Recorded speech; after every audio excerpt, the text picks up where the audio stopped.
And today we're covering the 2011 rom-com, Friends with Benefits. Before we start, be sure to drop a like, leave a comment, and subscribe.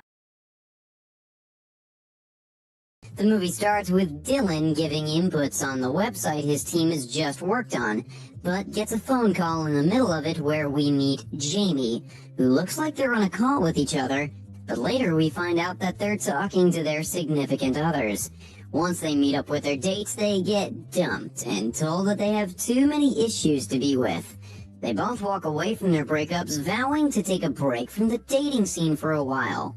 Next, we see Dylan on a flight to New York, while Jamie is getting dressed in her car to pick somebody up for her job as a headhunter. Jamie gets to the airport and has her sign blown by the wind. Jamie tries to catch it on the baggage conveyor where Dylan gets to it first. And so, the two meet. During their drive, Jamie tries to sell Dylan on the idea of working for GQ, but Dylan isn't biting. They get to the GQ office where Jamie tells Dylan she'll wait on him until he finishes with his interview. It's nighttime when Dylan finishes, and he heads out to find Jamie sticking true to her word. Jamie sends Dylan GQ's offer, saying that the offer expires at midnight. Dylan is still not sure of moving to New York for the job. Jamie says that she wouldn't either, but for New York, she would. Jamie then decides to sell Dylan on the allure of New York and gives him a realistic tour of the city. During the tour, Dylan gets to meet Shaun White and goes to the top of a high-rise building illegally where they talk about Dylan's family life. Jamie then takes Dylan to Times Square to witness and be a part of a flash mob. Dylan enjoys it and tells Jamie that he's sold and he'll take the job. Dylan makes his move to New York and has his first day working at GQ. There we meet Tommy, the company's sports editor, who welcomes him the most. Jamie comes to Dylan's office to have him sign the contract. After signing, Dylan asks Jamie if she knows a place he can get some lunch. Jamie trolls Dylan asking if it's a date, making Dylan self-conscious. Jamie cuts the bit and tells him it's her treat. At lunch, they get to talk about their exes and how they've both been told that they're damaged goods emotionally. Jamie then invites Dylan to a party she's having and tells him that he should come to meet some people. At the party, the two get a bit closer and start to grow a bond as the days pass.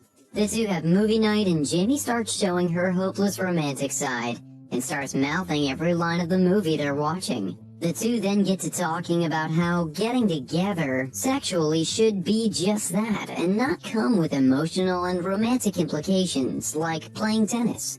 Dylan shoots his shot and tells Jamie that maybe they should play tennis. Jamie thinks he's crazy at first, but Dylan calls her bluff, saying that he knows she's attracted to him, at least physically. Jamie thinks the same, and they start to list down things they find hot about each other. The two make a pact to keep things strictly physical and not cross the inevitable line of being in a relationship, and they get to it, laying down their preferences as they go, with Dylan getting first-hand tutoring on his tongue skills.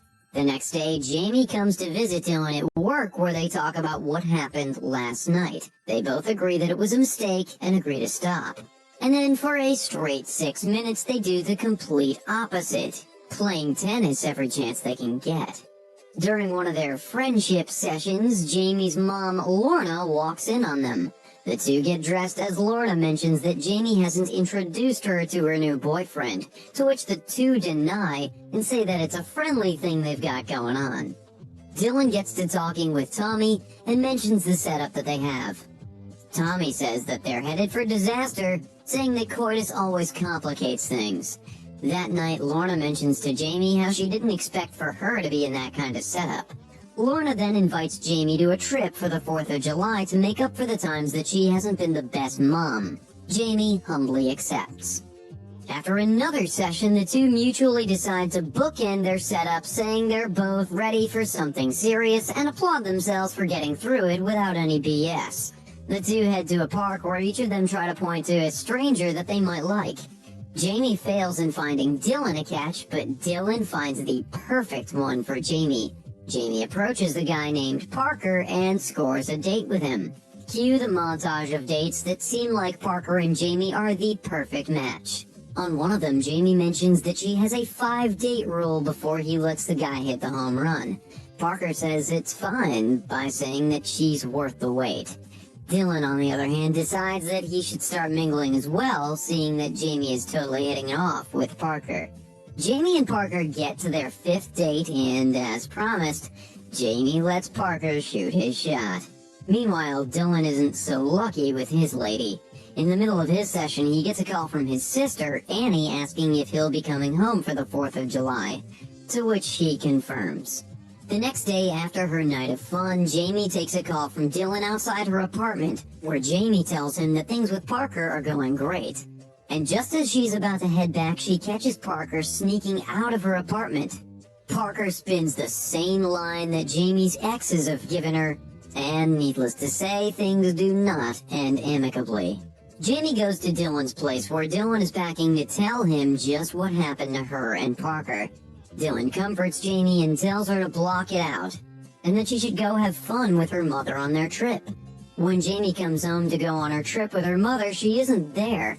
She has ditched Jamie yet again. Jamie sends Dylan a photo that her mother left, and Dylan decides to ask her to come with him to LA, to which she agrees.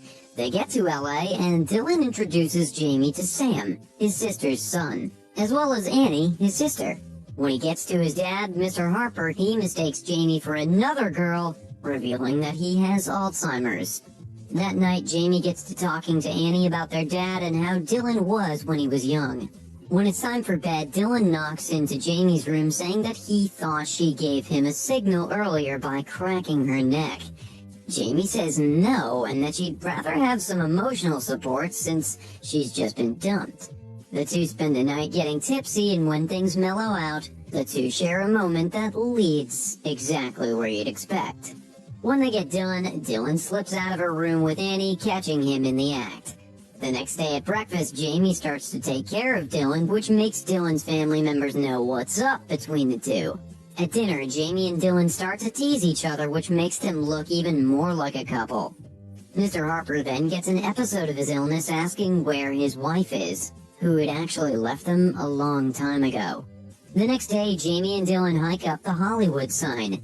Jamie takes it a step further and actually jumps the fence and gets on top of one of the letters of the sign. There, Jamie asks why Dylan never mentioned his parents to her ever. Dylan replies by saying that he can't handle the look of pity people give him when they realize his father has an illness or what happened to his mom. Jamie tries to talk about what happened to them, and Dylan is quick to downplay it, saying it was just a casual thing that happened, which obviously destroys Jamie without him knowing. The police then come to get them off the sign. Jamie jumps off while Dylan is frozen there, saying that he's afraid of heights. In the end, Dylan has to be airlifted and gets featured on the news for everyone to see. At home, Annie is trying to get Dylan to admit that he has feelings for Jamie, which he immediately shuts down and tries to walk away from the conversation. Annie pursues Dylan and keeps questioning him, not knowing that Jamie is there with them. Dylan starts listing off reasons why Jamie isn't his type, saying all the things Jamie's exes have told her before. Jamie hears all of this and makes an excuse to leave that night. The whole family tries to get her to stay, but she's obviously in her feelings and chooses to leave. Back in New York, Jamie is giving Dylan the silent treatment, and Jamie welcomes back her mom after ditching her. At work, Jamie gets a call with a client saying that they want Dylan to work for them. Meanwhile, Dylan is still trying to get a hold of Jamie, who's not picking up his calls, which is when he remembers the spot Jamie goes to when she needs a break from her chaotic life. Dylan finds Jamie in the roof of the building, where Jamie makes it known that she heard Dylan's conversation with Annie. The two argue because Dylan still doesn't get the fact that Jamie doesn't see him as just a friend anymore. The next day, Jamie gets a call from her boss saying that the client she spoke to about Dylan directly contacted Dylan to get him on board. Jamie goes to find Dylan, who's at a photo shoot. When Jamie gets there and confronts Dylan, he gets petty, throwing back at Jamie all the things she said when they were on the roof. That night, Dylan hashes out the details on what time he has to pick up their dad with Annie. While Jamie's mom tries to get Jamie out of the stereotypical fairy tale she has in her head because it's not meant for her. Dylan picks up his dad from the airport, who says he's starving when they meet. Dylan tries to find him a seat at a restaurant, only to come back to his dad, who is having another one of his episodes, and takes off his pants in the middle of a restaurant and finds himself a seat. Dylan pauses as everybody is staring at his dad, and decides to join his dad in taking off his pants too. While eating, Mr. Harper calls out to a girl saying the name of another girl he met in the Navy. He says that she was the love of his life, but that he was too dumb to realize it then. He then gives Dylan some fatherly advice to not make the same mistake that he did. That if he ever has a person he can't live without, he shouldn't waste time and tell them right away. Dylan gets a plan together with the help of his dad and Tommy, who helps them get around the New York traffic with his boat.